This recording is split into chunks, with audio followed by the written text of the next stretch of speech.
آپ اپنے معاشرے میں دیکھیں، بعض اوقات یوں ہوتا ہے، روڈ ایکسیڈنٹ ہو گیا، ماں پڑی ہوئی ہے، ماں کی سانسیں آخری ہوتی ہیں، چھوٹا سا بچہ ہے جو اس کے ساتھ لگ کے رو رہا ہے، میں نے دیکھ لیا، آپ نے دیکھ لیا، آپ بھاگے یار نہیں، اس بچے کو میں نے اپنے ذمے لینا ہے، اس کی کفالت بھی میں کروں گا، اس کی پرورش بھی میں کروں گا۔ کیوں؟ اس لیے کہ ہم نے حادثہ تازہ تازہ اپنی نظر سے دیکھا ہوتا ہے، ترس کے جذبات بڑے زیادہ ہوتے ہیں، رحم بڑا ہوتا ہے۔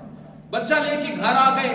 ہفتہ دو ہفتہ پالا، بچے نے تنگ کیا، بچے کی وجہ سے خرچے بڑھنے لگے اور اخراجات بڑھنے لگے، پھر ذہن میں آیا یار بس جذبات میں فیصلہ کر بیٹھا، نہ ہی لیتا تو اچھا تھا، میرے تو اپنے خرچے پورے نہیں ہوتے، اب اس بچے کے خرچے کیسے پورے کروں۔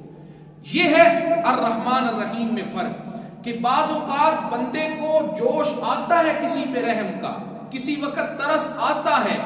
لیکن بعد میں وہ ترس ختم ہو جاتا ہے، وہ جذبہ ختم ہو جاتا ہے، وہ جوش ختم ہو جاتا ہے۔ لیکن الرحمن الرحیم کا معنی یہ بنے گا، اپنے بندوں کے لیے نازل ہونے والی رحمت میں ہمیشہ جوش بھی رکھتا ہے، جذبہ بھی رکھتا ہے الرحیم، اور پھر سلسلے دراز رکھتا ہے، کبھی رحمت کے سلسلے ختم نہیں۔ یہ فرق